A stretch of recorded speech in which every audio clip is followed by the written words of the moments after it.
शोला बनकर जला है पल पल ये दिल बेकरार, ये इश्क है या फिर क़यामत से है इनकार।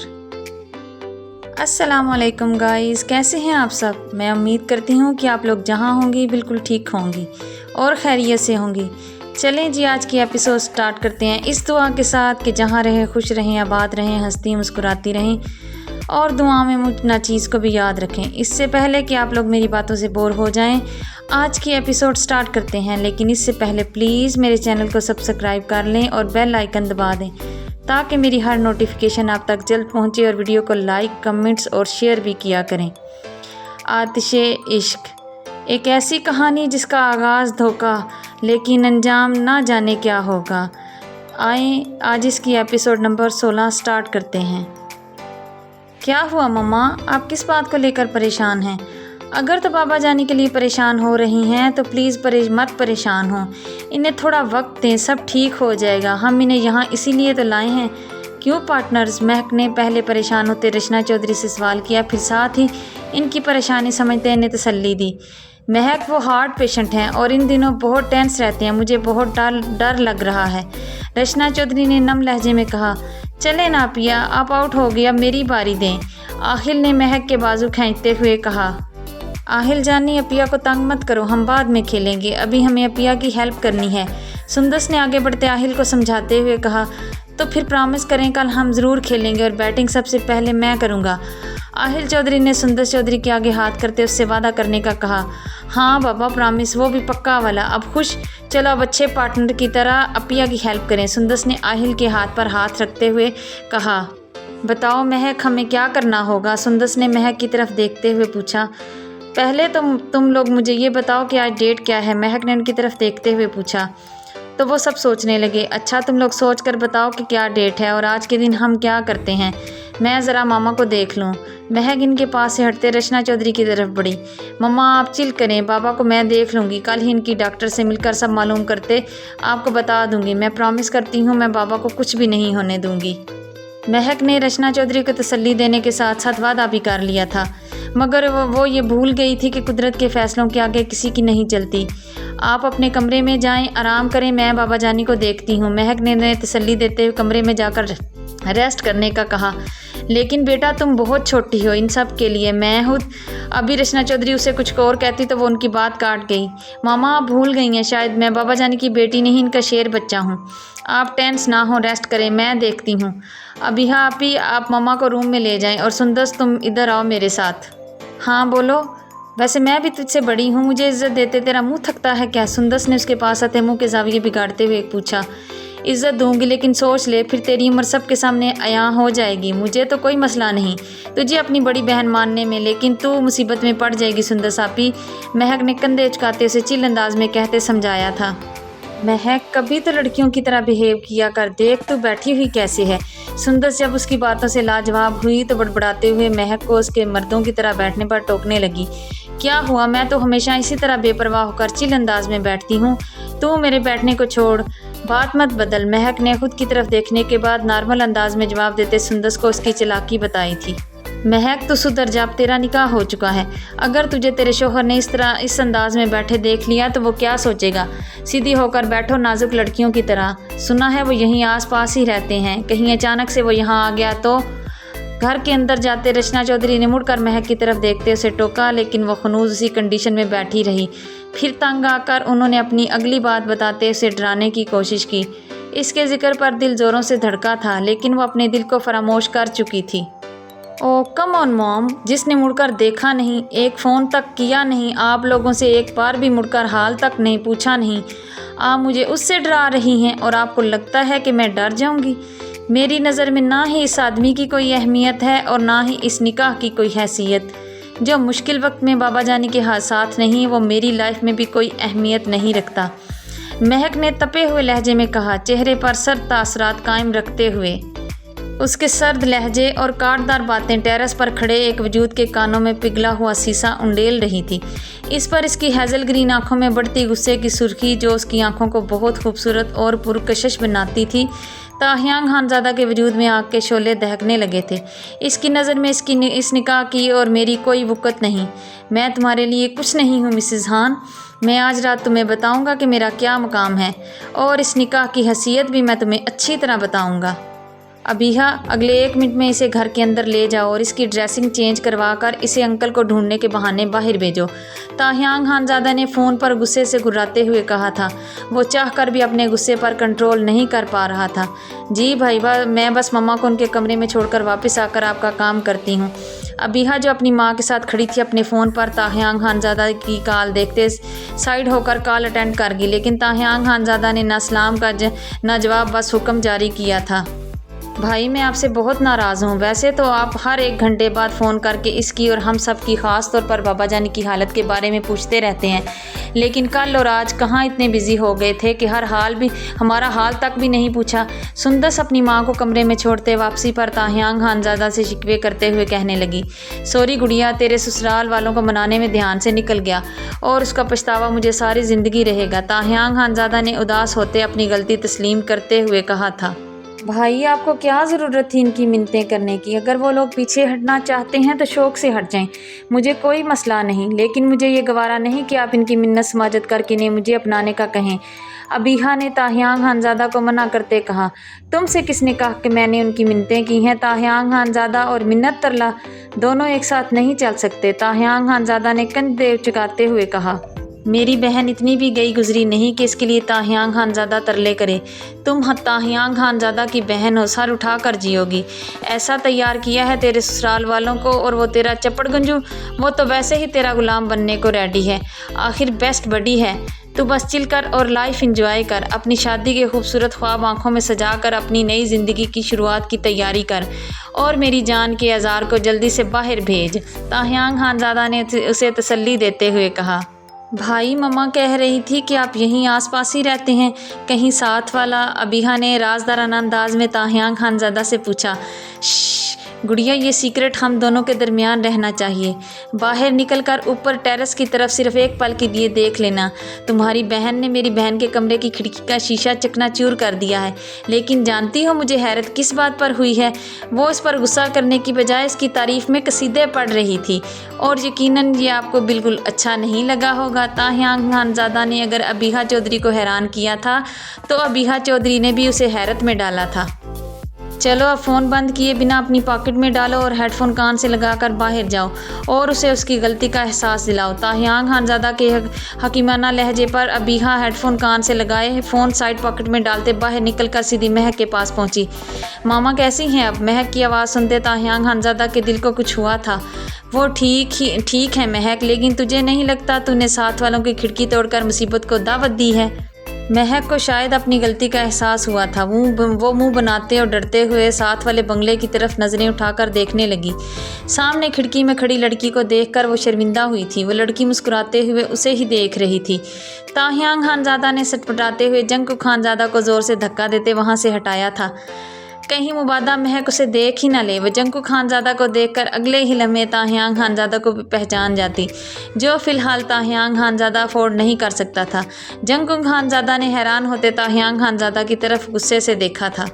इसका मतलब जंकू खानज़ादा ने हैरत और गुस्से के मिले जुले तासुरात से ताहियांग खानज़ादा से इस्तफसार चाहा था। अगर तू सामने आ गया तो उसे एक लम्हा लगेगा मुझे पहचानने में, और मैं अभी ये नहीं चाहता। प्लीज़ कुकी समझने की कोशिश कर। ताहियांग खानज़ादा ने जंकू खानज़ादा को मिन्नत भरे लहजे में कहा। इसका मतलब ये है मुझे भी इससे छुप कर रहना होगा चोरों की तरह, और तू? जंकू खानज़ादा ने गुस्से से कुछ कहना चाहा। प्लीज़ कुकी, मुझे सिर्फ तुझ पर भरोसा है। ताहियांग खानज़ादा ने जंकू खानज़ादा की बात काटते इतना कहकर उसकी ज़ुबान तालू से चिपकाई थी। महक चौधरी ने ऊपर खिड़की में खड़ी लड़की को देखकर एक स्माइल पास की तो वह लड़की मुस्कुराते हुए हाथ हिला गई। महक ने शर्मिंदा होते अपने कान पकड़ते होंठों को हिलाते इशारे से इस लड़की को सॉरी बोला तो वह मुस्कुरा कर ना में सर और हाथ हिलाते साथ ही इट्स ओके कह गई।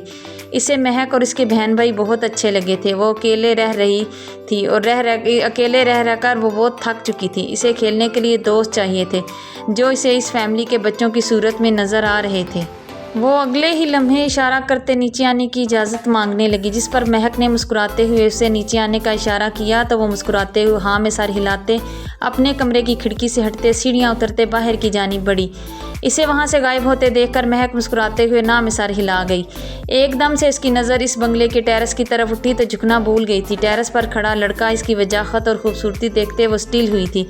वो ब्लैक कलर की ड्रेस में बहुत वजीह लग रहा था। इसके चेहरे पर हवा से उड़ते बाल इसकी आंखों में जाते इसे तंग कर रहे थे। वो कान में हेडफोन लगाए किसी से बात करते मुस्कुरा रहा था। इसके मुस्कुराने पर इसके दाएं गाल में दिखने वाला गहरा डिंपल महक की धड़कनें मुंतशिर करने लगा था। वो अपने कोट की जेबों में हाथ डाले दुनिया और जहां से बेखबर किसी से बातें करते अपनी दुनिया में मगन महक की दुनिया तहबाला कर गया था। इसके चेहरे की सफ़ेद रंगत जो ढलते सूरज की रोशनी में और भी पुरकशिश लग रही थी और उस पर उसकी मुस्कुराहट। उफ़ उफ़ उसके गालों का डिंपल। उफ़ महक एक ट्रांस की कैफियत में दुनिया जहां से बेखबर उसे ताड़े जा रही थी। ताहियांग खानज़ादा ने अपने होंठों को काटते खुद को बहुत मुश्किल से कंट्रोल किया हुआ था। वो इन हेज़ल ग्रीन आँखों में अपना अक्स देखने के लिए तड़प रहा था। वो इस वक्त खुद को कैसे संभाले हुए था ये या तो वो जानता था या फिर उसका दिल। लेकिन अगले लम्हे कुछ जहन में खटकते इसके चेहरे के तासुरात बिगड़े थे। जहाँ थोड़ी देर पहले खुशी, मोहब्बत, बेचैनी और सुर्खियाँ थी वहाँ अब सिर्फ सुर्खियाँ रह गई थी, गुस्से की सुर्खियाँ। उसने मुझे देखा हुआ तो है नहीं, इसका मतलब मैं इसके लिए अनजान हूँ। वो किसी भी अनजान शख्स को यूँ ऐसे कैसे देख सकती है? तुम ऐसे किसी को भी कैसे देख सकती हो मिसिस हान? वो भी इस तरह घूरकर अपने आसपास से अनजान होकर अबीहा ये ऐसे कैसे कर सकती है? इसे कमरे में ले जाओ और मेरी सिस्टर अगले 2 मिनट में तुम लोगों के घर होगी। खबरदार जो उसे ज़रा भर भी शक हो। ताहियांग खानज़ादा ने गुस्से से गुर्राते हुए कहा। अबीहा चौधरी इसके गुस्से से डरते हुए महक की तरफ बढ़ी। महक तू ऊपर क्या देख रही है? शायद तू भूल चुकी है कि तू किसी के निकाह में है। अबीहा ने उसे गुस्से से डांटते हुए समझाने की कोशिश करते ये भी याद दिलाया था कि वो किसी के निकाह में है। बीहू यार, वो देख कितना हैंडसम है ना? महक ने उसकी नसीहत बलाए ताक रखते ट्रांस की कैफियत में कहा, ऐसे जैसे उसने अबीहा की कोई बात सुनी ही ना हो। महक वो नामहरम है। अबीहा ने उसे झंझोड़ कर कहा। अगर नामहरम है तो क्या हुआ? मैं कौन सा इसके साथ भागने वाली हूँ? मुझे तो इसकी वजाहत और ख़ूबसूरती ने मुतासिर किया तो मैं इसकी तारीफ़ किए बिना रह ना सकी। वैसे ये बात तो तू भी मानेगी, बंदा है बड़ा हैंडसम। अबीहा उसका हाथ पकड़कर उसे खींचते हुए घर के अंदर की तरफ बढ़ी तो महक उसके कान के करीब सरगोशी करते हुए बोलते ताहियांग खानज़ादा के अंदर जलती आग को भड़का गई थी। वो भांबड़ों की तरह जल रहा था। बेशक वह अपने महरम, अपने मजाजी खुदा, अपने ताहियांग खानज़ादा की तारीफ़ों के पुल बांधने में मसरूफ़ थी, लेकिन वो खुद नहीं जानती थी सामने टेरेस पर मौजूद वजूद महक ताहियांग खानज़ादा के लिए अनजान ही था। वो इस अनजान इंसान की इस तरह तारीफ़ें नहीं कर सकती थी। मिसिस हान, तुम ऐसा नहीं कर सकती। अबीहा इसे जल्दी से रेडी करते बाहर भेजो। ताहियांग खानज़ादा गुस्से से धाड़ते हुए अबीहा को हुक्म दे गया। घर में दाखिल होते हुए किचन की तरफ बढ़ी। इनके यहाँ शिफ्ट होने में चूँकि सिर्फ चंद दिन रह गए थे, इसलिए आलियान चौधरी ने घर में ज़रूरत की हर चीज़ मुहैया कर रखी थी। हवेली की तरह इस्लामाबाद के इस शानदार बंगले में भी आलियान चौधरी ने अपनी फैमिली की हर चीज़ इनके लिए पहले से मुहैया कर रखी थी। कपड़ों, जूतों, ज्वेलरी, कॉस्मेटिक से लेकर किचन की हर चीज़ और इनके आने से पहले रखवा चुके थे। महक किचन में आते कैबिनेट से कुछ चीज़ें निकालते शेल्फ पर रखने लगी। महक, यहाँ क्या कर रही हो? अबीहा ने उसके पास आते पूछा था। कुछ बनाने का इरादा है, इसलिए महक ने चीज़ों की डेट चेक करते हुए बताया था। क्या बनाने का इरादा है? जहाँ तक मुझे याद पड़ता है बाबा जानी ने कहा था कि रात को खाना हम लोग बाहर खाएंगे। अबीहा ने पूछने के साथ साथ महक को कुछ याद दिलाया था। बीहू, क्या तुझे सच में आज की डेट याद नहीं? महक ने हैरान होते पूछा था। आज तो मम्मा पापा की वेडिंग एनिवर्सरी है। शिट, मैं कैसे भूल गई? अबीहा ने कुछ सोचते अपने सर पर हाथ मारते हुए कहा। शुक्र है यार, याद तो आया। महक ने पुडिंग बनाने की तैयारी की। मैं कुछ हेल्प करूँ? अबीहा ने उससे पूछा। हाँ ना, क्यों नहीं। तुम सुंदस के साथ मिलकर मम्मा बाबा के लिए अच्छी सी ड्रेसेस निकाल कर मामा को बाबा के आने से पहले रेडी करो। मैं केक अपने हाथों से खुद बनाऊंगी। महक ने इसे कहते ब्लेंडिंग मशीन चलाते इसे बाउल में डालकर बेकिंग मशीन में रखा। अबीहा किचन से निकलते सुंदर के साथ अपनी माँ के कमरे की तरफ बढ़ी। सॉरी भाई, आपको थोड़ा वेट करना पड़ेगा। वो केक रेडी करने के बाद ही किचन से निकलेगी। अबीहा ने फ़ोन पर बताते माजरत की। तुम सुंदस को इंस्ट्रक्शन देकर वापस किचन में जाओ और वीडियो कॉल करते दिखाओ। मैं इसे किचन में केक बनाते देखना चाहता हूँ, ताहियांग खानज़ादा ने कहा। अबीहा सुंदस के साथ अपनी माँ के कमरे में दाखिल होते उनकी ड्रेस निकालकर इन्हें रेडी होने का कहते सुंदस को कुछ समझाते वापस किचन में आई। इस दौरान वो ताहियांग खानज़ादे की वॉइस कॉल को वीडियो में कन्वर्ट कर चुकी थी। वो कमरे में आते अपना फ़ोन इस तरह से सेट कर गई थी कि ताहियांग खानज़ादा महक को बआसानी देख सकता था। वो जब किचन में आई तो देखा कि महक के गालों पर कुछ सफ़ेद सफ़ेद सा लगा हुआ था, जिसे देखते अबीहा ने वो मुश्किल अपनी हंसी कंट्रोल की थी। क्या हुआ बीहू, तेरा चेहरा लाल क्यों हो रहा है? अगर तो तू मेरी हालत पे हंसना चाहती है तो हंस ले, लेकिन ये बता हंसी की वजह। महक ने अबीहा की तरफ देखते हुए पूछा था। ह्यांग खानज़ादा ने भी अपनी हंसी कंट्रोल करने की कोशिश करते अपने होंठों पर जुल्म किया था। महक, तेरा चेहरा, सारे चेहरे पर बेकिंग पाउडर लगा हुआ है, अबीहा ने हंसते हुए बताया था। किधर? महक ने अपने बेकिंग पाउडर वाले हाथ मारते अपना चेहरा और गंदा करते पूछा। यहाँ रुको, मैं साफ़ करती हूँ, अबीहा ने हंसते हुए कहते उसके चेहरे को साफ़ किया। इतनी देर में ओवन में क्लिक की आवाज़ गूंजते बताने लगी कि केक रेडी हो चुका है। महक ने हाथ पर ग्लव्स पहनते ओवन को ओपन करते इसमें से केक निकालकर एक प्लेट में निकाला, फिर क्रीम ब्लेंड करते रेडी करके केक पर लगानी शुरू की। वो एक माहिर की तरह केक रेडी करने लगी। इस पर स्ट्रॉबेरी और क्रीम साथ थोड़ी चॉकलेट लगाते इसकी गार्निशिंग की। एंड में उसके सेंटर में चेरी का टुकड़ा लगाया। Happy wedding anniversary mom and dad लिखते केक रेडी करके अपने हाथों को झाड़ते हुए मुस्कुराकर अबीहा की तरफ देखा। फाइनली केक रेडी हो गया है। वो चलते हुए मुस्कुराते हुए अबीहा के गले लगी तो अबीहा भी मुस्कुराते हुए इसके गिर्द अपना हिसार मजबूत कर गई। मम्मा को रेडी कर दिया? महक ने एक नज़र केक की तरफ देखते पूछा था। हाँ, वो बिल्कुल रेडी हैं और सुंदस मीरब लोग भी बिल्कुल रेडी हैं। चलो हम भी जल्दी से रेडी हो जाएं, बाबा जानी आने वाले होंगे। अबीहा ने भी एक नज़र केक की तरफ देखते हुए बताया, फिर अपने फ़ोन की तरफ बढ़ी। क्या बात है बीहू, आजकल फ़ोन में घुसी रहती हो? शारिब जीजू ज़्यादा ही कॉल नहीं करने लगे? महक ने अबीहा को फ़ोन में घुसते देख पूछा था। अबीहा ने एक फीकी सी मुस्कुराहट पास करते जवाब में कहा था। इन्हें बोल के बाबा जानी से भी रब्ता करके इनकी खैरियत दरियाफ्त कर लें और उन्हें तसल्ली दें कि वो इनके साथ हैं। महक ने इतना कहते अबीहा के चेहरे की तरफ देखा और इसके चेहरे के तासुरात जानने की कोशिश की। मुझे नहीं लगता उन्होंने तुझे भी कॉल की हो, महक ने मशकूक निगाहों से अबीहा के चेहरे की तरफ देखते हुए पूछा या बताया। अबीहा को भी पता न चला। वो उसके चेहरे की उदासी पल में भांप गई थी। कौन है जो बार बार तुझे फ़ोन कर रहा है? वो जो कोई भी है उसे कह के बाबा जानी से रब्ता करके तुझे उनसे मांग लें, क्योंकि मुझे नहीं लगता वो मामा बुआए तुझसे अब शादी करने का इरादा रखता है। महक, तुम इतनी संगदिल कैसे हो सकती हो? इतनी बड़ी बात कैसे आसानी से कर दी है? तुझे ज़रा भी तरस नहीं आता मुझ पर? अबीहा ने रुंधे हुए लहजे में महक से इस्तफसार किया। मुझे पता है आपी, मेरी बातें तकलीफ़ दे हैं और कड़वी भी, लेकिन जिस तरह के हालात हैं इनमें मुझे यही ठीक लग रहा है। बाबा एक हार्ट पेशेंट है, इनके लिए स्ट्रेस लेना ठीक नहीं है। कहने को तो इनके दो दामाद हैं, लेकिन किसी एक ने भी पलट कर इन्हें पूछा तक नहीं, फ़ोन करके तसल्ली के दो लफ्ज़ तक नहीं कहे। ऐसे में क्या मतलब निकालूं मैं इन सब का? जब बाबा को इनकी सबसे ज़्यादा ज़रूरत है, इस वक्त वो दोनों गायब हैं। ठंडे दिमाग से सोचना, तब शायद आप मेरी बातों को समझ पाओ। महक ने उदास लहजे में कहते अबीहा के कंधे को थपथपाते हुए इससे चलने का कहा। इस दौरान वो केक को ढांप कर रखते हुए किचन की लाइट ऑफ करते बाहर निकली। महक के अल्फाज में दर्द, तकलीफ, शिकवे और अपने बाप के लिए फ़िक्र वाज़िया थी। इसके लफ्ज़ों में उदासी और शिकवे महसूस करते ह्यांग खानज़ादा तड़प कर रह गया था। पागल लड़की, वो मुझे मिस करती है। अगर ऐसा है तो फिर मेरा नंबर ब्लॉक क्यों कर रखा है? ह्यांग खानज़ादा ने कुछ सोचते अपने दांत पीसते हुए कहा था। क्या नंबर ब्लॉक? अबीहा ने हैरानी से पूछा था। किसका नंबर ब्लॉक है? साथ चलती महक ने सवाल किया था। कुछ नहीं महक, तेरा फ़ोन किधर है? अबीहा ने पूछा। वो दोनों इस वक्त कमरे में मौजूद थी, सुंदस के पास है। आप क्यों पूछ रही हैं? महक ने अबीहा की उदासी और शिकवे पर उसे इज्जत देना ज़रूरी समझा था। कुछ नहीं, तुम जल्दी से रेडी हो जाओ, मैं भी अपने कमरे में जाकर रेडी हो जाती हूँ। अबीहा इतना कहते उसके कमरे से निकलते सुंदस की तरफ बढ़ी थी। भाई मैं चेक करती हूँ, असल में फ़ोन वो अपने पास बहुत कम रखती है। इसका फ़ोन ज़्यादातर सुंदस या फिर मीरब के पास होता है। हो सकता है कि उनमें से किसी ने ब्लॉक कर दिया हो। सुंदस, महक का फ़ोन किधर है? कमरे में दाखिल होती अबीहा ने पूछा।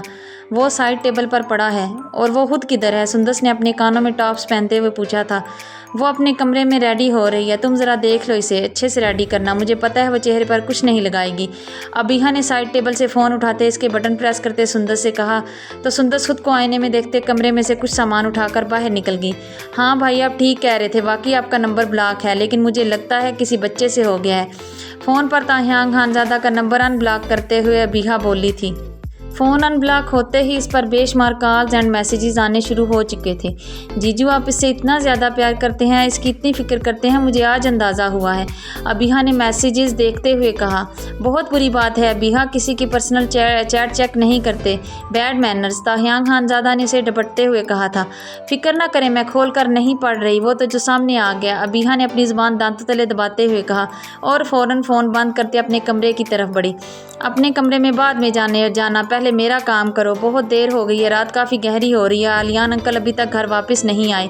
आई थिंक तुम समझ गई होगी कि मैं तुम्हें क्या कहना चाह रहा हूँ। जी भाई, मैं आपकी बात समझ गई, लेकिन आप ही तो कह रहे थे कि रात काफ़ी ज़्यादा गहरी हो गई है, तो ऐसे में क्या उसे अकेले के बाहर भेजना ठीक रहेगा? अबीहा ने फ़िक्रमंद होते पूछा। तुम फिक्र मत करो, मैं साये की तरह उसके साथ रहूँगा, ताहियान खानज़ादा ने अबीहा को तसल्ली देते हुए कहा। महक, काफ़ी देर हो चुकी है, बाबा जानी घर वापस नहीं आए, क्या तुझे नहीं लगता कि हमें उनका पता करना चाहिए? अबीहा ने महक से कहा। तुम लोग ऐसा करो, रेडी हो जाओ, मैं देखती हूँ इन्हें। महक इतना कहते बाहर की तरफ कदम बढ़ा गई। महक, बाहर बहुत सर्दी पड़ रही है, कोट पहन कर जाओ। और हाँ, ये तुम्हारा फ़ोन कब से बज रहा है? इस पर जीजू की इतने सारे मैसेजेस और कॉल्स हैं, चेक कर लो। अबीहा ने उसका फ़ोन उसकी जानिब बढ़ाते हुए कहा। मैं चेक कर लूँगी, फ़िलहाल मुझे बाबा जानी को लेने जाना है। महक किससे फ़ोन पकड़ते ताहियान खानज़ादा की कॉल्स और मैसेजेस इग्नोर करते एक नंबर डायल करते मोबाइल फ़ोन कान से लगा गई और गाड़ी की चाबी साइड टेबल से उठाते कमरे से बाहर निकल गई। हाँ अंकल, बाबा जानी किधर हैं? रात काफ़ी हो चुकी है और वो अभी तक घर वापस नहीं पहुँचे, इसलिए फ़िक्र हो रही थी। दरअसल उन्होंने हमें खाना खिलाने बाहर लेकर जाने का प्रॉमिस किया था। जी मैं देख लेती हूँ। महक कितना कहते घर से बाहर निकलते अपनी गाड़ी की जानिब बढ़ी। उसने गाड़ी की ड्राइविंग सीट पर बैठते गाड़ी स्टार्ट की। ताहियान खानज़ादा ने अपनी गाड़ी उसके पीछे लगा ली, जो कुछ फासले पर गाड़ी में बैठकर बड़ी बेसब्री से उसका इंतज़ार कर रहा था। थोड़ी दूर जाकर ही महक की गाड़ी रुक गई। वो इस वक्त एक खाली रोड पर खड़ी थी जहाँ हर सू अंधेरा था। अरे शिट यार, पेट्रोल तो चेक ही नहीं किया, महक ने गुस्से से चिल्लाते हुए कहा। और यहाँ कहीं दूर दूर तक कोई पेट्रोल पंप भी नज़र नहीं आ रहा। क्या करूँ?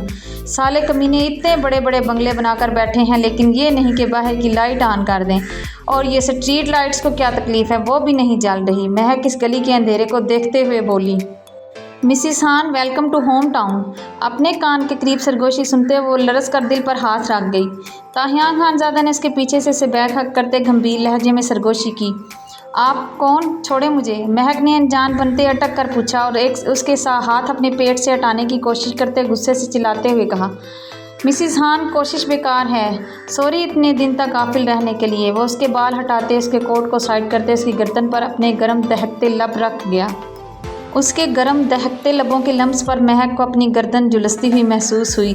इस वक्त इतनी रात को कहाँ जाने का इरादा है? पता है इतनी गहरी काली और सर्द रात में अकेले निकलना कितना खतरनाक है?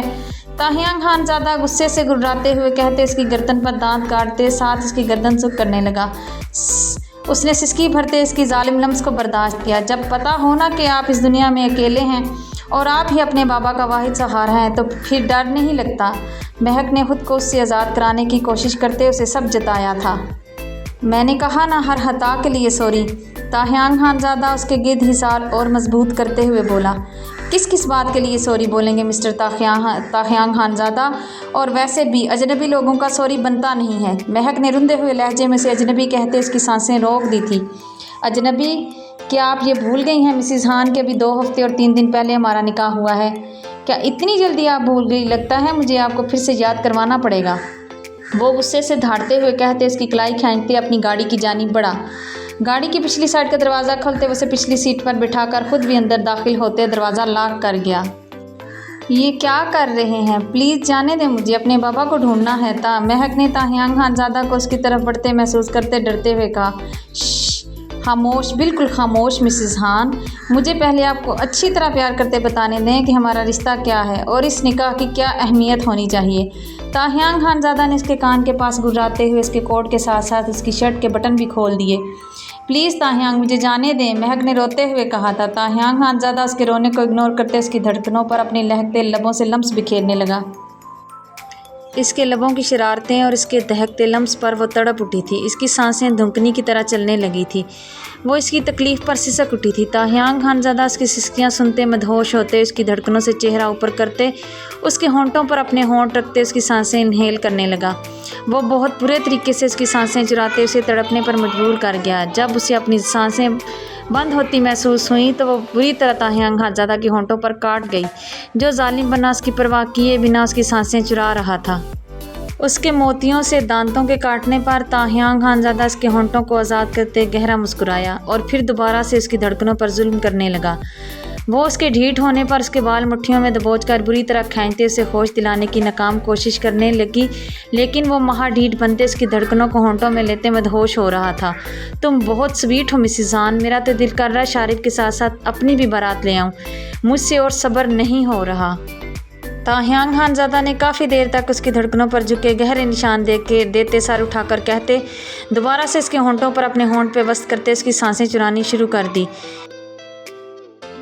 बिल्कुल भी नहीं, मुझे ऐसा करने के बारे में सोचिएगा भी मत। मुझे अभी अपनी पढ़ाई मुकम्मल करनी है, अपने बाबा का सहारा बनना है। जब तक आखिल बड़ा नहीं हो जाता, बाबा का सहारा नहीं बन जाता, मैं शादी नहीं करूँगी। अगर आपका अपने जज्बात पर काबू नहीं तो किसी और को ढूंढ लें, महक ने तेज़ सांसों से चिल्लाते हुए कहा। वो उसकी तेज़ सांसों को महसूस करते उसे गले से लगाते उसकी पीठ सहलाने लगा। रिलैक्स, इस बारे में रात में बात करेंगे। फ़िलहाल चलो मैं तुम्हारे घर छोड़ दूँ तुम्हें, और अंकल की फ़िक्र मत करो, मैं इन्हें कुछ देर में ढूंढकर घर पहुंचा दूंगा। वो उसे साथ लिए गाड़ी से बाहर निकलकर अगली सीट पर बिठाकर खुद ड्राइविंग सीट पर बैठते गाड़ी स्टार्ट कर गया। मेरी गाड़ी, महक ने अपनी गाड़ी की तरफ देखते कहा। फ़िक्र मत करो, वो भी घर पहुंच जाएगी। ताहियान खानज़ादा ने मुंह पर मास्क लगाते खुद को छुपा लिया। गाड़ी चलने की देर थी, सारी स्ट्रीट लाइट्स ऑन होने लगी, साथ ही तमाम घरों की लाइट्स भी ऑन होते पूरी गली को रोशन कर गई, जैसे कि दिन चढ़ आया हो। जी तो गाइस, आज की एपिसोड का इख्तिताम यहीं पर करते हैं। अगली एपिसोड में अब मुलाकात होगी। तब तक के लिए जहाँ रहें खुश रहें, आबाद रहें, हंसते मुस्कुराते रहें। अल्लाह हाफिज़।